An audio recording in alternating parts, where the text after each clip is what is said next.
Welcome back to the channel. We're back with another reaction. This reaction is called Killer Realizes His Evil Secret Was Caught on Camera.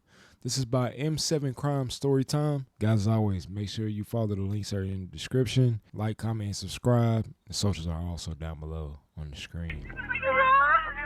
Chris. I've never seen anything like this. I opened the garage door and his truck was there and I saw his feet. Oh, God. These women had just made the most traumatic discovery of their lives, one that would confuse even the seasoned police officers.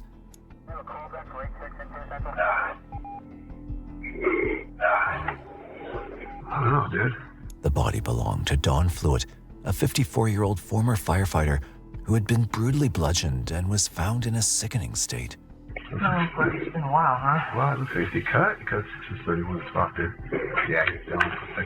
As officers tried to piece together what happened, they stumbled upon a piece of evidence that promised to crack the case wide open. The killer had been caught on camera. Do you want to talk to me? What? The whole crime was caught on camera? Obviously you were thinking something, so I gotta protect myself. But as the police scrambled to uncover the identity of the mysterious figure, little did they know that this investigation would have more twists and turns than they could have ever predicted. Hands up on top of your truck.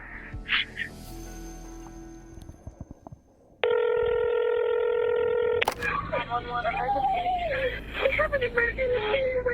My coworker's house and we found him hidden in his garage. He's on the ground in front of his vehicle. Something is very wrong. Do you know if he's conscious and breathing? Oh my God, he's dead. On December 29th, 2016, two women in Albuquerque, New Mexico made a frantic 911 call after making a discovery We're at Albuquerque again, man. so terrifying it would haunt them for the rest of their lives. Within minutes, officers responded to the scene. They found the women waiting outside the residence. Both appeared to be in shock from what they'd seen. Where is he? As they entered the house, they moved with caution towards the garage where the women had said their friend had been. Nothing could have prepared them for the gruesome sight they were about to see.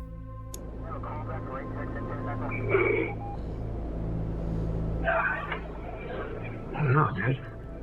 No, but it's been a while, huh? Well, it looks like he cut because it's just 31 spot, dude. Yeah, he's down. There were no longer any doubts. This was now a murder investigation. The officers began by taping off the garage and then moved to interview the two friends who had called them to the scene. Are we in trouble that No, we went not at in? all. No, not at all. Okay. No, you did a good thing by going in. You really did. We didn't help him. Figure out what's going on. The distraught co-workers could barely manage to get out words, but they were able to identify the deceased. His name was Dawn Fluitt. They then revealed the heartbreaking reason behind their visit to check on Dawn. So I got a phone call about 1:40 from his little girl. Okay. She's a beautiful little girl. She hadn't heard from him all day. So she called me. She had my phone number and I said, oh baby, I said, I'll call your dad. Yeah. The truth hit home hard. This little girl would now be growing up without her father. The women, too, could barely fathom the inhumane nature of what they just witnessed. But the officers knew that this information was crucial, so they carefully steered the conversation forward. When's the last time you guys talked to? What's time did you all talk to? He was gone. He was his sister just died. Oh, okay. He went to California. Okay. His relatives, and they were supposed to be back. We thought he was coming back today. Yeah. Your daughter said that they came in last night, and Oh, yeah, Kimmy, your daughter was with him last night? yeah, she Okay. She was dropped after her mother's house. We Okay. just told the mother what happened. We're all hysterical. He's been through a lot lately. His sister died of breast cancer. Just last 2 weeks ago, before Christmas. Yeah. Damn. Now that's sad. Your sister just died a couple weeks ago, breast cancer, and now he's dead. Like him or anybody arguing or fighting with him? So now the family and his daughter's lost not only her dad, Helped the but her aunt understand as a well. little more about Dawn and his background, and during this time, more units began to respond to the scene. The lead investigator, Detective Matt Kaplan from the Albuquerque PD, also arrived at the scene and set about learning all he could about Dawn. As forensic examiners began to flood the house, they started collecting evidence to aid in building the investigation. They estimated the time of death to be within the last 24 hours. When they looked in the garage, they noticed something missing, which was about to lead them to their first big clue. The amount of injury to Dawn Flewitt's neck, the amount of blood that should have been present, wasn't there. Okay. And that's when we noticed an empty Somebody bottle of cleaned bleach it up. in the washer and dryer, and towels that smelled of bleach in the washer. It seemed that the killer had tried to cover up their tracks. When they Fool, you mean to tell me you killed this man, then cleaned it up with his own towels and stuff, and then you put him in the washer? What? Who's doing these crimes nowadays? You know, bro. What? tested the house with luminol, the examiners found numerous traces of blood that appeared to have been cleaned up hastily. In addition to this, Don's injuries included multiple blunt force impacts to his head, a vicious slash across the throat, and scratches on his arms and hands, the latter in particular indicating that he'd put up a fight against his attacker. Yeah, I'm pretty sure you do. He's a big guy. He's like about And 6'3", after testing them, 6'4", it was confirmed that they bore foreign DNA that did not belong to Don. maybe like In all 210, likelihood, it was the 220. killers, which gave the detectives a huge boost in their investigation. From examining the house, it appeared that nothing was missing and there was no sign of forced entry. This had not been a failed robbery. All Somebody signs did this. seemed to point towards something far more menacing. Somebody that was close Because there didn't to appear him to did be this. any obvious signs of forced entry, our first thought is always, is this person related to Dawn? Does Dawn know the offender? With this in mind, the investigators began to canvass the neighborhood in the hopes that someone who knew Dawn might stand out to them. They also hoped that someone may have seen or heard something suspicious the night before. When they questioned Dawn's next-door neighbor, she gave them an intriguing piece of information. And then back at what time? They got back home at 7:55 p.m. This woman had seen Dawn leave and return the night before and had even spoken to him. But then she dropped another bombshell that had the potential to flip the entire investigation on its head. She had 2 security cameras on her property, and both of them recorded a portion of Dawn's driveway. The video evidence from the neighbor becomes extremely important because a portion of the driveway is captured for Dawn Flewitt. We can see when Dawn's leaving, when he's coming, and potentially anybody else that may be walking up or parking in that driveway. They plan to now use this to reconstruct the timeline of the murder. But Did the they could next door never neighbor have a anticipate camera? what they were going to find in this footage. In the footage, the garage door opened and Don could be seen leaving to drop off his daughter at around 8 p.m. But then, after a few minutes, a mysterious figure appeared. This hooded individual walked across Dawn's driveway and intentionally knocked over Dawn's trash can, then disappeared into the shadows. When Dawn returned, he parked his truck in the garage, but then stepped out again to pick up the knocked-over trash can. But as he entered the garage again, it did not appear to shut fully. Instead, it opened up momentarily, and a bright light blinked on and off multiple times from the inside before the garage door closed for the final time that night. That was him getting shot. My career in homicide, I've never seen anything capture a video like this. The detectives were What's stunned. it? Not only did they have the culprit caught on camera, they could also see that this individual had carefully planned out the murder, setting a trap to ensure that Dawn gave them an opportunity to enter the garage. It seemed like whomever the killer was, they knew Dawn and his habits well enough to ensnare him. It was time for the detectives to look into Dawn's family and background to learn if anyone held a grudge against him. But first, they had the heartbreaking task of informing his mother that her son had been murdered. Hi, Miss Flewitt. This is Detective Kaplan. I'm a police officer with the Albuquerque Police Department. Yes? And I'm calling you because we are investigating a case that's involving your son, Don Flewitt. Yeah? He was found deceased tonight. What? You're kidding me. No, ma'am, and I'm very, very sorry. My daughter just died 2 weeks ago. You're kidding me. Oh my God. You're kidding me. Oh No. my God. Oh no, this can't be real. I can't lose 2 children in 1 month. Dawn Dawn's mother's resolve shattered on hearing the news that she'd lost her second child in the past few weeks. But even in her devastated That must have been condition, her daughter she right was there. able to enlighten the detectives regarding whom she believed may be responsible for this senseless crime. The answer lay in Dawn's past.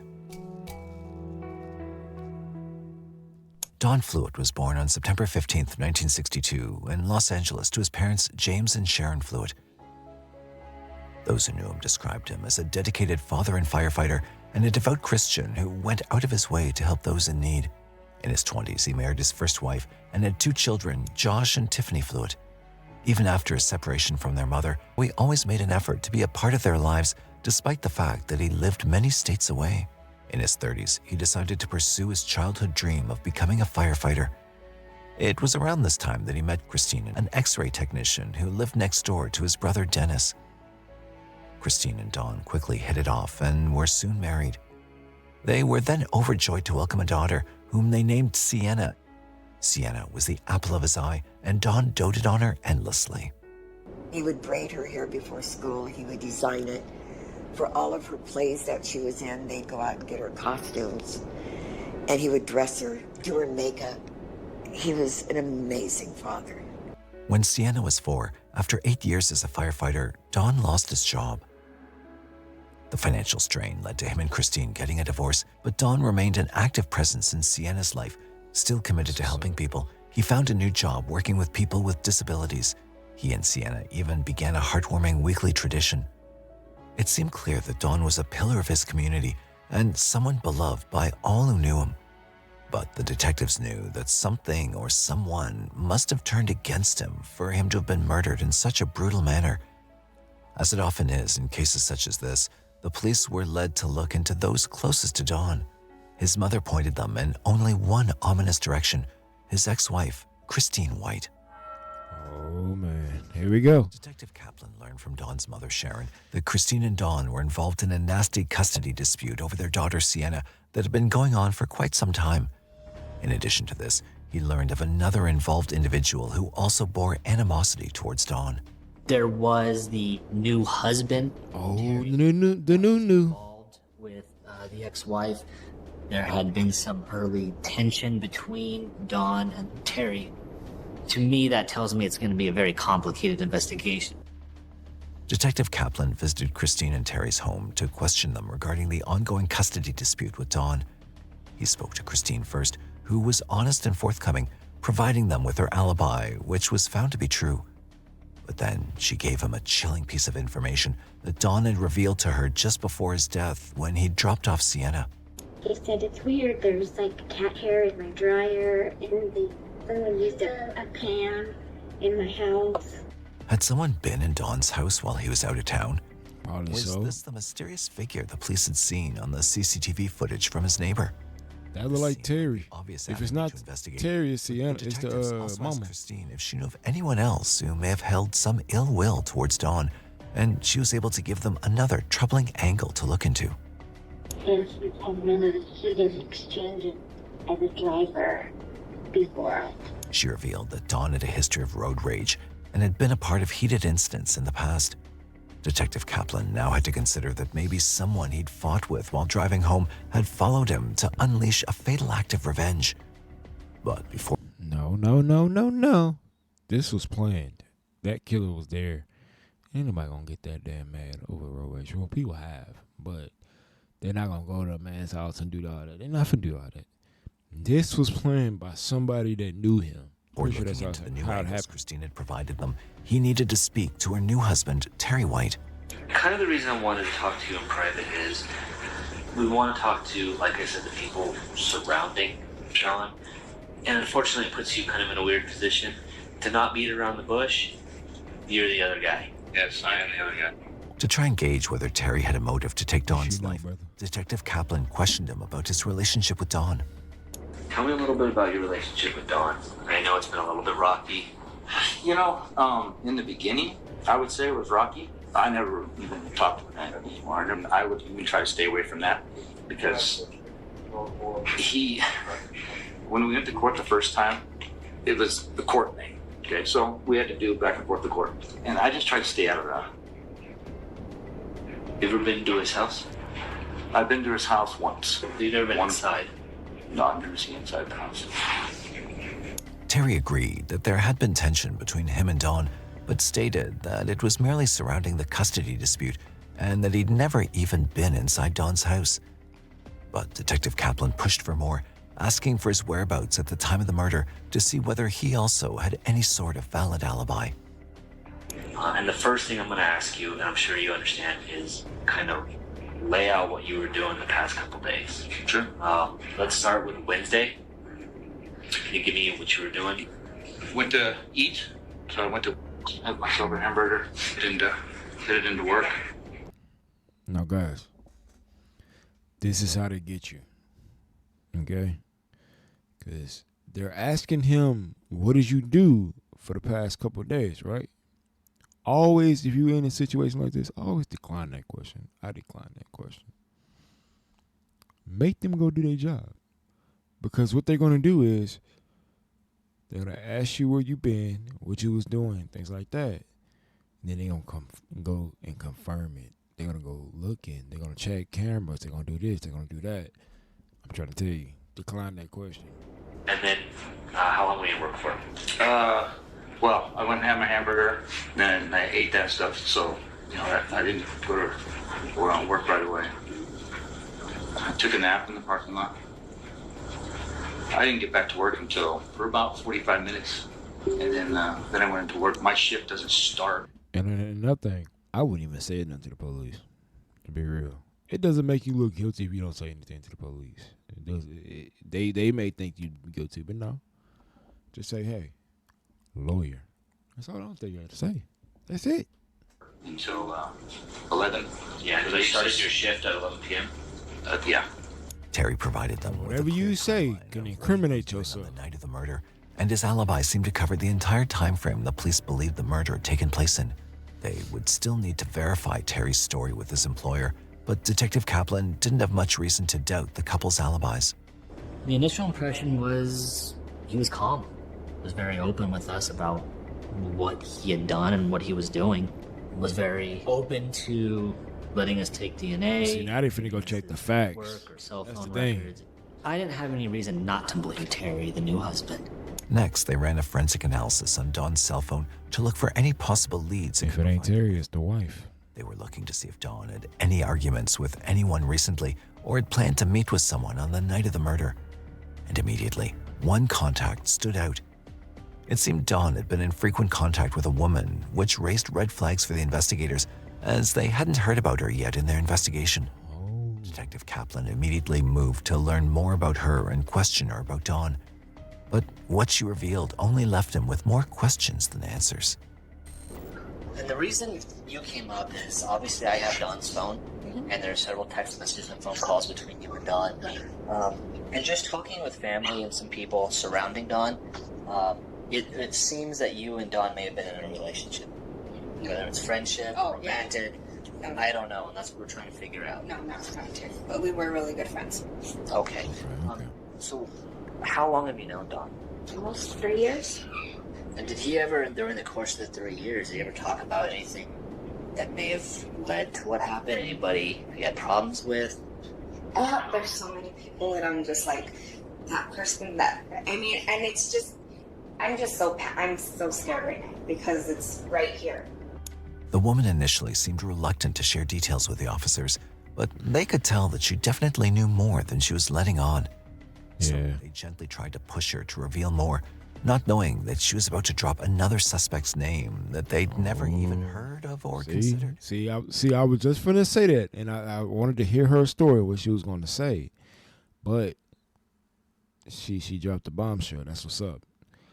But I was like, when they first started interviewing her, I'm like, you got to rule her out, because if they are not in a relationship, they have nothing to discuss, really. Like, I don't think she would get mad off of them. You know what I'm saying? It don't make no sense. The more information we have, it doesn't make sense for her to be the suspect, but she just dropped a bombshell. That's good. Like the landlord. So I'm scared, like, oh my gosh, it could have been him. I think that because I guess also he would have access. He has the key. He just seems a little strange.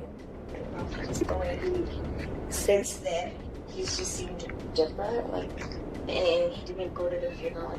She pointed them at Benny Ruiz, Dawn's landlord, and told the police that the two of them had fought over an issue at Dawn's home, which Benny refused to address. But then, when they least expected it, she gave them the name of another suspect, one whose possible involvement made the murders far more heinous, Dawn's own brother. Yeah, I was going to say him. I really was. I was going to say him. Because I didn't know he was like, that he even had a brother, and then, you know. But when I seen the photo, I was like, it could have been his brother, too. She had found that odd because Dennis just showed up out of the blue.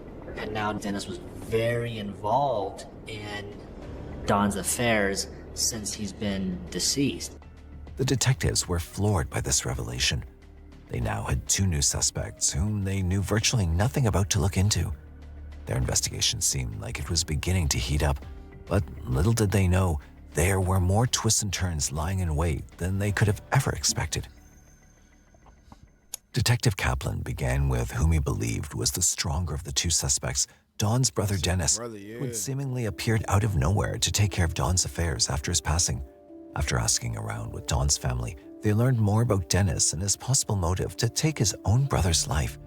Dennis and Dawn had had a falling out over their father's old truck, which had been left to both of them in his will, but which Dawn had decided to keep without ever consulting his brother.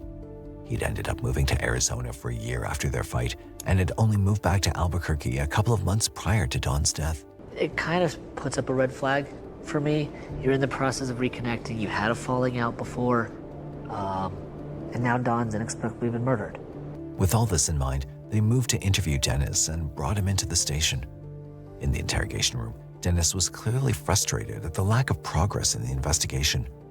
No, and I get that, but you also have to understand how frustrating this is for our family. Like with me, I've had to stay in that house for a month. I had to clean up my brother's own blood, you know, and if anybody's ever done that before, it's not easy. It's not like spilling some oil in the garage and having to try and get it up. Though Dennis's concerns seemed genuine enough, Detective Kaplan still needed to know more.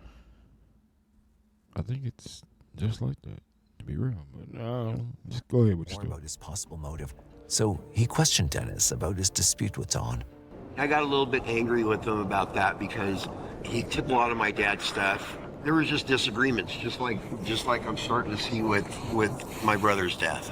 Dennis was open about the dispute, admitting he'd been angry at Dawn for taking their father's belongings, but he insisted that no matter how angry he'd been, he would never have hurt his brother, and he was not the only person who stated this fact. Dennis was called in thinking that he was a suspect because him and Dawn hadn't spoken in a few years. I don't care if they hadn't spoken in 20 years. If one of them needed the other one, they were there, and I was furious. Since they had no physical evidence against Dennis, they collected a DNA swab from him to test against the DNA found under Dawn's fingernails. Dennis was very willing to give the police his DNA and seemed sure that it would serve once and for all to clear him of any suspicion. But then, before his interview ended, he gave Detective Kaplan a name, one that was chillingly familiar to him. You know, and it makes me mad. I mean, I'm no investigator. I'm no cop. You know, but this guy spends 2 hours in my brother's house. You're talking about the landlord, Benny? Benny Ruiz, the landlord. This name was all too familiar to the detectives, and this wasn't the first time someone who knew Dawn had mentioned the tension between them. In fact, Dennis had given them even more information regarding the conflict between the pair. You know, Dawn was a little angrier than you think when it came to that giant hole in the ceiling. Dawn was under the impression that this thing was supposed to be fixed by the time he got back. And when he got to the house, I'm sure he was like, man, how do we know that Benny didn't go over there? And he's like, dude, you're going to fix my wall. Don't worry about it. It could have escalated quickly, and then it went bad. It now seemed all the more necessary for Detective Kaplan to speak to Benny. A few days later, he was brought in for an interview, and Detective Kaplan began by questioning him about the dispute between him and Dawn. All right, so Benny, just kind of walk me through, first off, what's going on with the condo now? We have repaired a leak. John called me before he left when his sister died. He said if I wouldn't mind checking it, and I didn't get around to it, so I haven't had a chance to fix it. Okay. He was 4 months in the rear rent. And, that Dawn was? Yeah. Don's mother put some money up to pay a couple of months or so. And so technically he's still 2 months behind. Yeah, $2,700, I guess, for tax. It's 27. Yeah, that man's supposed to be now. Benny was honest about the dispute, stating that the tension on his part stemmed from Don being several months behind on his rent. This seemed... Well, he was, he was being a good landlord. He was stalling him out, It's probably nothing for him to, keep him in there. But, I mean, I understand the man probably wanted his money. But, I don't know, did he kill him? We have to figure it out. But just when they were beginning to seriously consider Benny as their prime suspect, he turned the tables on them. I met Don for the first time. Never met him before. I never knew he had a brother, which is kind of weird. He said he was going to move all the Don stuff over there, set it up. Well, Did he tell you why he wanted to do that? For Sienna. He wanted to set up for Sienna, for Don's little daughter, which is kind of weird. Benny pointed right back at the man who had accused him, Dennis Fluitt, Don's brother. He also mentioned how after the death, when he'd checked in on Don's house, he'd found Dennis living there and even wearing Don's clothes, which he found strange. What? Police were now on edge. Both their suspects were accusing each other, and they had no physical evidence to tie either to the crime scene just yet. They collected a DNA swab from Benny as well to test against Don's fingernail clippings, but had to let him go as they had nothing they could hold him for. Right. Until the test results from Benny and Dennis returned, the police had no other leads to follow. At this time, they returned to Don's garage to test the door and see if they could recreate the flashing light that was visible in the CCTV footage. It's as easy as that, huh? So where is Don? He's in the house now? I believe he's in the house now. And there's the flashing light. And there's your series of flashes that you see on the surveillance video. It was clear that this flashing only took place when someone or something tried to cross under the garage door as it was already closing. This meant that Don's attacker had slipped under the door shortly after Don had entered, triggering the light. Detective Kaplan was sure they had the murderer's plan all figured out, but just when they were sure they were on the right track, they received some information that promised to flip their entire investigation on its head. Terry White's workplace had finally sent over their security footage for the night of Don's murder, and in it, clear as day, was the slip-up the detectives had been searching for all along. Terry stated in his interview that he'd arrived at work a little past 10 p.m. and then napped in his car till 11 when his shift started. But in the footage, it was abundantly evident that Terry had entered his workplace, parked the car, and immediately entered the office. It seemed Terry had lied about his alibi. The detectives now... And didn't I just say, whenever they ask you where your whereabouts was, you always decline that question. That's when you say, oh, lawyer. That's when you put that out there. You say, lawyer. Put that on the table, Keep that right there on that table. Because I'm telling you, they're going to track every information you say. They're going to track it down to the T. And now they count him in a lie. So Terry is the prime suspect now. He has on the outfit and everything. Now in a completely different direction to funnel their investigation in, away from Dennis and Benny. It was time to bring in Terry White for a second interview.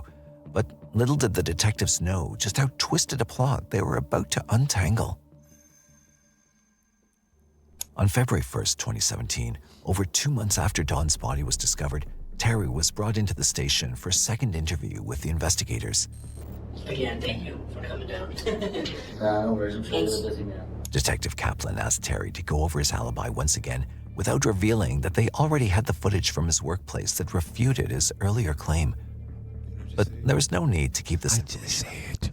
Terry, not the sharpest tool in the shed. Oh, we know. To disprove it himself. Because if he was smart, he wouldn't have that tank top. Detective.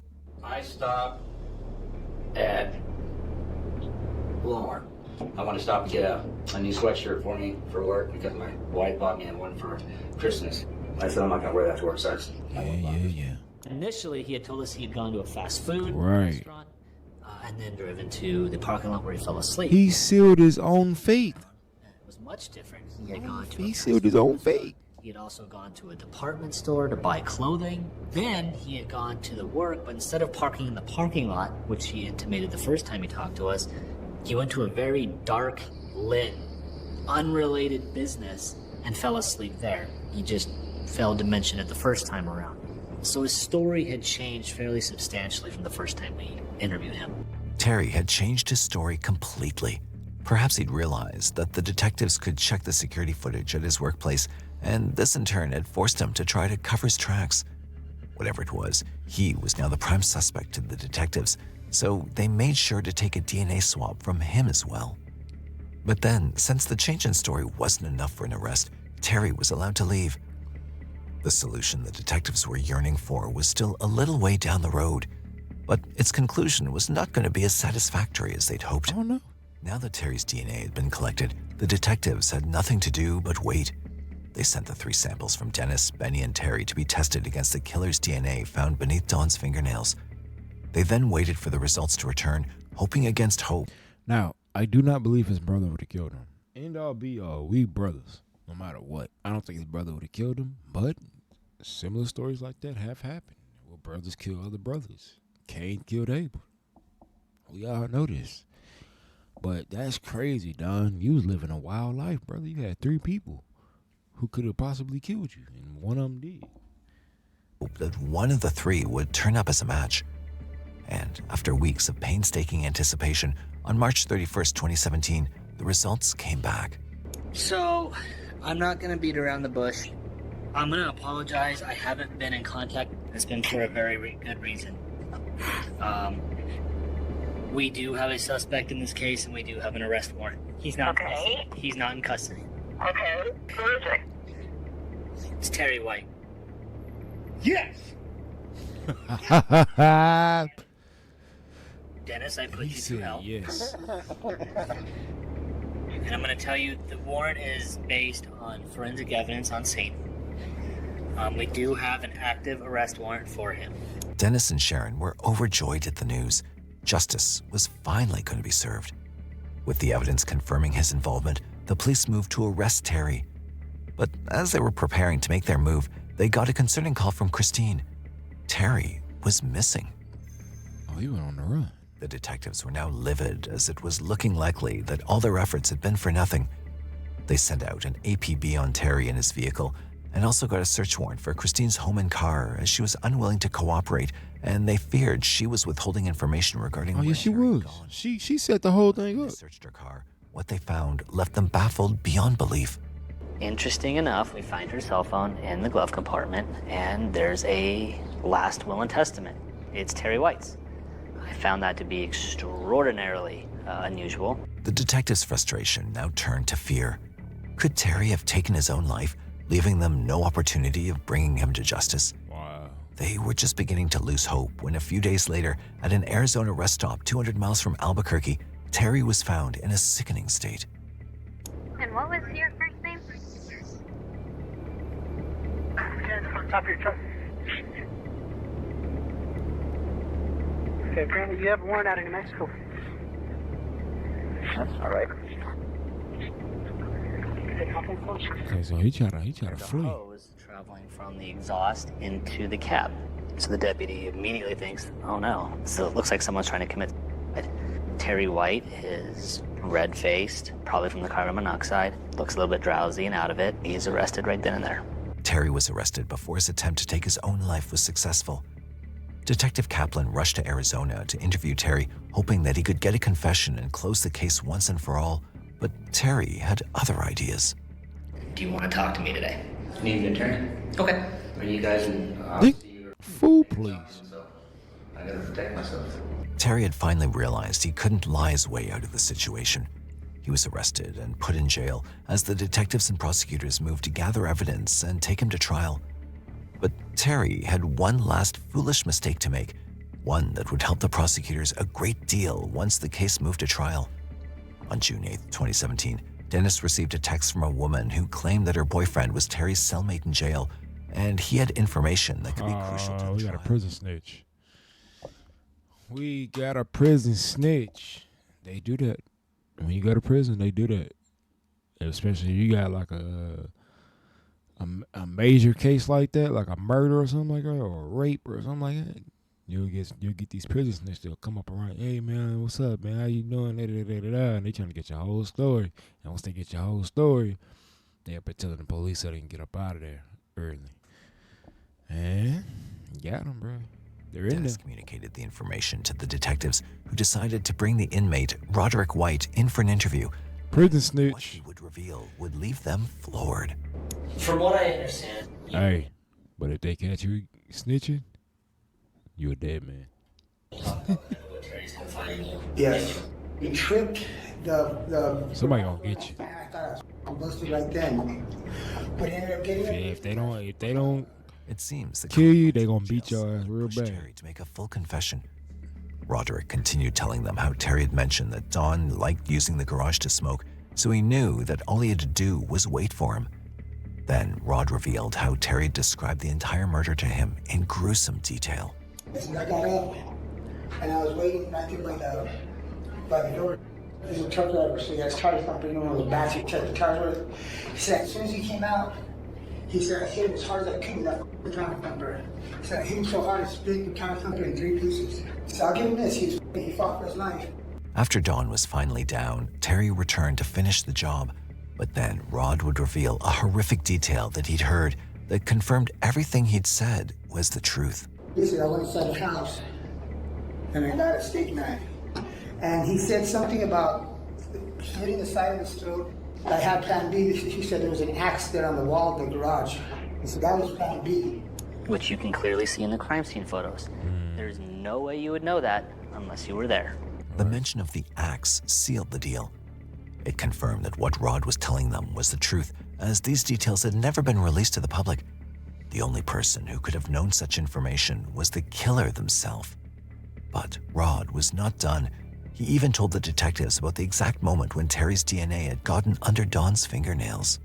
And he said, and I know exactly when it happened. It was when I was raining down on the reached out and his finger caught the inside leg. Everything in Rod's story was lining up with the evidence. With his testimony and the DNA evidence, the case against Terry was beginning to look quite strong. But Rod had another massive revelation to offer, and this was something the detectives could never have anticipated. Terry told you on several occasions that he did it for her, that she's the one that told him. I knew it. Man, he wasn't gonna do it just because. They was about to give that man his daughter. They had found something on her that she wasn't right. And now she really ain't finna get that baby.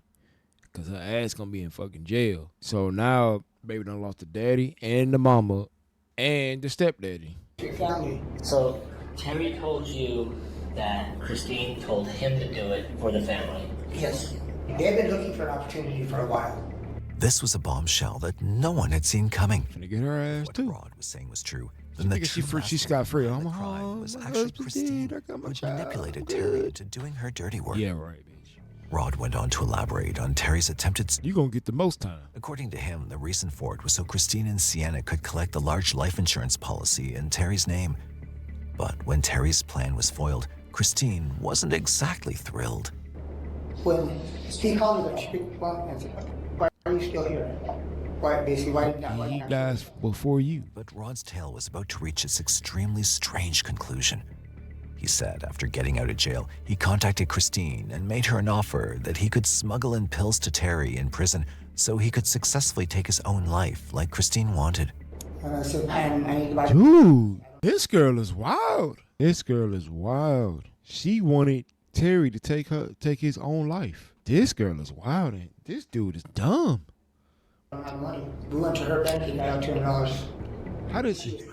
How does this even work? How does this even work? Your girl tells you to kill somebody, not only kill somebody, but then she's like, after you kill this person, make sure you take your own life. What? Yeah, we wouldn't have been talking no more, baby. I'm sorry. And then she grabbed my hand and she was patting my hand and she said, we all have our dirty little part in this. It seemed Christine had been determined to collect the life insurance payout, even with Terry in jail. But Rod had no intention of helping her. He was going to take his life over there. Sheep shit in shallow ass water, boy. I'm telling you. But the detectives had heard enough. A few days after the interview, they arrested Christine and charged her with first-degree murder and conspiracy. Yeah. Terry's case was set to go to trial in June 2018, but before this, the detectives faced a heartbreaking result. The case against Christine was dismissed as the evidence against her, which was largely based on Rod's testimony, was not enough to. They wasn't gonna believe a jailhouse snitch. Damn, she got lucky. She got lucky, bro. So they putting it all on him. The reason why, I'm telling you, the reason why she's not in jail is because they wasn't going to believe a jailhouse snitch. No BS. That's the reason why. As Terry's trial began, The prosecution's star witness was none other than Roderick White. But even he, a career criminal, could not fathom the absolutely inhumane reason behind the murder. Why did you kill him? I said, was he touching the little girl? And he was like, no, he wasn't touching her. And I said, okay, well, was he beating her? No, he said, no, he wasn't. And I said, well, why'd you kill him? And he said, looked at me and said, the motherfucker just wouldn't go away. And they killed him because he was a good father. That's why they killed this guy, because he was a good dad. At the end of the trial, it took the jury only 6 hours to review the evidence and deliberate before they reached a verdict. Guilty of first-degree murder. Don's family was overjoyed at the verdict. Give But her, his she mother need to be Sharon guilty had too. eyes for only one individual as the verdict was being His read. girlfriend need to be I guilty never too. took my eyes Wife, off of whatever him. she is. From the time the jury handed the papers, I watched him the whole time, and I want to see something. A tear, a remorse, a smile, something. Nothing. On August 16, 2018, Terry White was sentenced to 42 years in prison. Notably, during the trial and sentencing, Christine never once showed up to support her husband in court. When he was sentenced, Terry still had one last vile act left in him. I have always said I was innocent. Continue to say so. No, I will not be apologizing to the Fluid family for a murder I did not commit. His refusal to accept his guilt and apologize was bittersweet for the Fluid family. I just sort of smiled and I thought, I don't want your apology. I was truly happy he said that because there's nothing that he can give me. He's already taken away part of my life. After Terry's imprisonment, he reached out to Christine for help in prison, but what she said on the call spoke volumes.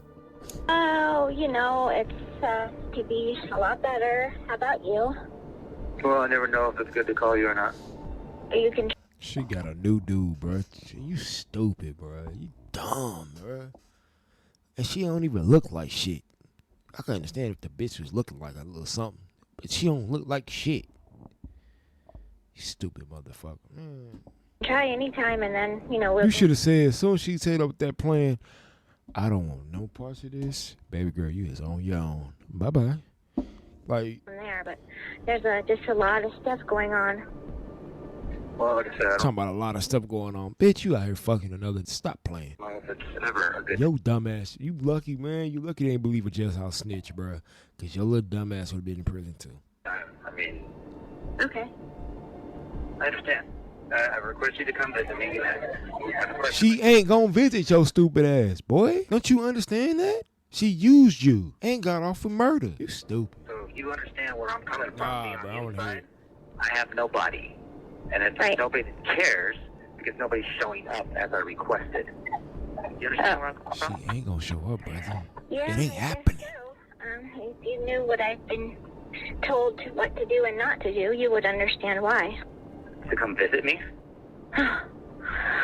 Hey, I'm gonna make my way out that way today. I meant to be there much earlier. Yeah, right, bitch. Show another fucking lie. You's a dummy. You let her gas your head up to go kill this man when this man was a great father to his child. Now you in jail crying, oh, will you come see me? Bro, you did that. You had a chance to walk away from her. Y'all didn't have no ties. Y'all didn't have no kids. Y'all didn't have none of that. She only had a child with him. You had a chance to walk away, brother, and you didn't do that. Now you want to be on the phone crying like a little hoe because you in there with them big boys in the jungle. You gotta face your, man. You gotta face it, bro. She ain't gonna come see you. She wanted you to kill yourself. I'm surprised you haven't. But it's been tricky. Christine showed absolutely no sympathy towards her husband, who had seemingly taken the fall for her. But as the call continued, her callous behavior towards him would only Ugly ass worsen. bitches making me mad. She doesn't want anything to do with going there. Sorry. Oh, man. I never thought in my life that my family would treat me like this. Man, ain't no, man. You can say that you've been treated whatever way, and I'm sorry it seems like that, but you don't know what we're going through. I'm going through my own hell. Bitch, you ain't going through shit. Stop lying. You out there fucking another man. You crazy sadistic ass bitch. And your ass should have been in jail. Let's keep it real. Sent that message to you through your public defender. So that is the new news. I am going through hell. You are going through hell. That is What do you think he's going through? For support, she flat out denied him, focusing only on her own problems. She would only continue to shoot down his hopes. I got briefed somewhat. Okay, well, I don't know what else to tell you, but I'm doing what I can, barely doing what I can, and that's that. So I will try to see you today. I will put money on your books, no problem. You're not forgotten, you're not unloved, you're not anything like that. We're going through our own stuff. It's over the top. Let me ask you something, Wifey. Because, you know, you've asked me this before the came running down the hill. If there was another way, okay? Well, we cannot discuss anything, so I love you. We cannot discuss. She don't love you, boy. if I get bonded, are you going to do anything you can to You're get not back? getting bonded, fool. 42 years? You're going to have to serve however much time percentage they put on your shit. But you're going to have to serve at least 20, bro. At least 20, 25 before you even get out. You're going to go. And you be dead by then. Just keep it real. Where do you think I would go? I don't think you understand the situation, love. I really don't. I don't think you understand the situation. There is no home anymore. There's no home. I just need you to know, you and I and Sienna, we would never live under the same roof again. And there it was. Christine had completely used Terry for her own purposes. I'm telling you. And had now discarded him as he was of no use to her anymore. Damn. I don't feel sorry for you because you're stupid. The case is not over for Don's family. They believe the true mastermind still roams free, and even worse, she now has sole custody of Don's beloved Sienna. How the hell did she get sole custody? Who is down there in Albuquerque running the show down there? You kill your you killed your daughter's father, and then you're able to have your kids. How? Wife of that man is the one who planned this murder. Make no mistake about it. She's raising my niece in another state, and until who is letting him see? Oh, okay, that's why she fled. She fled. That's why. Okay, so he just said it. She fled. That's why. So they can't do nothing in another other state, but in Albuquerque, she wouldn't have her. She wouldn't have her child at all. And until they charge her and try her and convict her, we're not going to have complete justice. They're not going to, man, because they're so bent on we cannot believe a jailhouse snitch when he didn't told you the whole story. She should be in jail. That the investigation into Christine is still open, and they hope that they one day will be able to build a case against Christine and take her to trial. But they don't know when or if this will ever take place. This is a sad story. We would have to be able to prove beyond a reasonable doubt that she intended all along for Terry White to do this, and more than that, that she actually did something concrete to aid and abet to help the crime be committed. I'm hopeful. I would like to say yes, but if the evidence isn't there, we can't charge her for something we can't prove. For Dawn's mother, the pain of losing her son never truly faded. It's never going to. Day of my life, every hour, every minute. I miss my phone calls from him. I miss his funny, silly, crazy little jokes. Mothers aren't supposed to bury their children. It doesn't go away. It doesn't go away. It doesn't get easier. But despite all his loved ones mourning his passing, they all acknowledge that the greatest loss was felt by someone whom they may never see again. Right. She loved being with her dad. She reveled in it. It hurts. I know it does. Terrible loss, certainly, with your uncle. But its primary victim here, in a way, seems to be Sienna. I would say so. Tiffany and Josh and myself, too, we got to live our childhood with him. We got to go to him for advice and to share those milestones in life with him. What about Sienna? My dad is still here, and hers is not. And it's here that we'll end this tragic tale. We'd like to take a moment to remember Don Fluid for who he was, a beloved father, son, uncle, brother, and colleague who filled the lives of all who knew him with joy and laughter. We hope that his loved ones RP to Don, man. Peace as time passes. I know he was a great father. What were your thoughts on this case? For his child, do you think Christine for his truly kids was the mastermind pulling the strings behind the curtain? Let us know. Yeah, she was, man. Don't forget. Bitch, she looked like sheep shit in shallow ass water, boy. Sorry for the language, but that just made me mad. It made me mad. Peace.